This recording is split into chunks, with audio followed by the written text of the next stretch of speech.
Though, how does someone actually walk away from a six-figure job and take a quantum leap?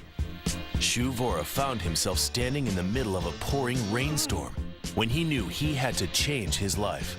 Shu was an investment banker who'd worked on deals worth as much as $13 billion. But his American dream didn't involve other people's billions. He wanted to make his own. Shu, you're standing in the rain.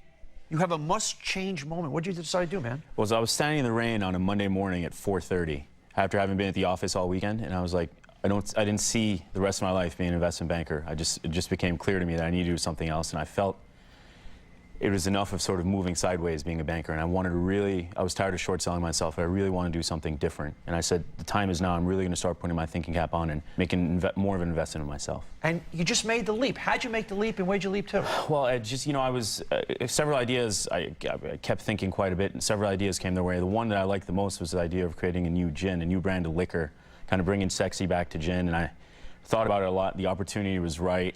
And I felt like gin had fallen out of love, and I said, listen, is this something I can do? Can I get people in America, can I get the world drinking gin again? I said, yeah, I think I can do that, and circumstances presented themselves, and I did an evaluation. I said, banking or liquor? And banking's about as sexy as a warm jar of saliva compared to liquor, and I was like, yeah, I'm going to go do liquor. I want to understand how you got out of the saliva. It's interesting. I went from banking to liquor. Right. How did you actually make that leap? There were several steps along the way. I knew that, we had this idea. It was a friend's idea for coming up with this new liquor brand, and he kind of didn't want to do it, and I did, and we had to go out and raise money. So there were several steps along the way, and I knew that I'd only have to quit this if we wrote the business plan. We wanted to raise money, capital to make this happen, and we did that. And I said, I'm going to quit my job to do it. And I had the safety net of a banking job. So I didn't quit immediately. I took far more of I would say more of a pragmatic approach to doing this, because I knew if the worst thing in my life was having to be an investment banker, I said, it's not that bad. And I said, look, I feel there's immensely more upside being in the liquor Rich, business. Is this a good way to navigate change, mitigate the risk? I love what I'm hearing. First of all, congratulations on ginning up your future. It's very nice. Here's what I'm seeing here, and this is so true.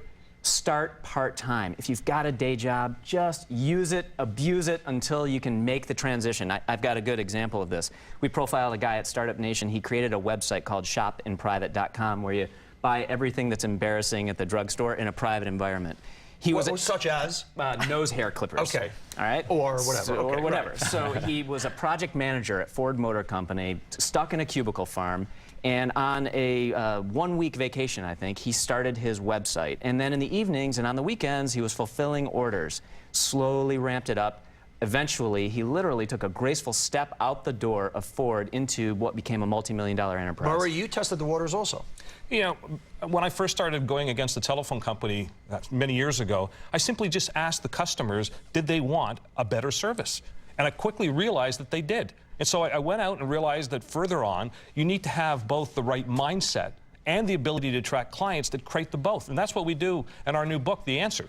We focus on you and your business. But you were still in the old while you were exploring the new. Mel, you think this straddling thing is the right way to do it? I think it's hugely important, and here's the reason why. I've done it both ways. So I've straddled, and I've kind of stepped gracefully from doing the .com thing into executive coaching. My husband, on the other hand, came home from a six-figure job and said, I'm done. I'm done giving dumb PowerPoint presentations for a company I hate. I'm starting my own business. And I looked him straight in the eye and I said, listen, this inspiration crap, that's for strangers. You get out there and you get a job and pay the mortgage. I'm not proud of that moment, but that's how most people in your life are going to react when you quit a big job and then you decide what you want to do. Now, he's now a supremely happy entrepreneur, Stonehearth Pizza Company, organic pizza restaurant chain, love it. Yeah. But it is wildly turbulent to do it that way. So instead, straddle. Shu, speaking about being a wildly happy entrepreneur, what does it feel like every day now when you're running a gin business versus working in your banking business? Oh my God! I mean, I can't quantify it, but I'll tell you, I felt like as a banker I was intellectually incarcerated. I mean, I can't describe going and sitting in my cube 24/7. I couldn't imagine why I was, subjecting myself to that. And now, sort of traveling the world selling liquor I can't even describe it. And I tell people, I'm making them drunk. I mean, people who can drink, and it's really exciting to have them, and their response is fantastic. I don't feel like, the most important thing is I don't feel like I'm working every day. That's the key, man. Does anybody feel like they're working here? No. It's amazing, isn't it? There's a great question everybody can ask themselves, and that is what I'm doing worth trading my life for? See, because we're trading our life every single day for what we're doing. And if you're not absolutely passionate and in love Great with way of it, looking at it.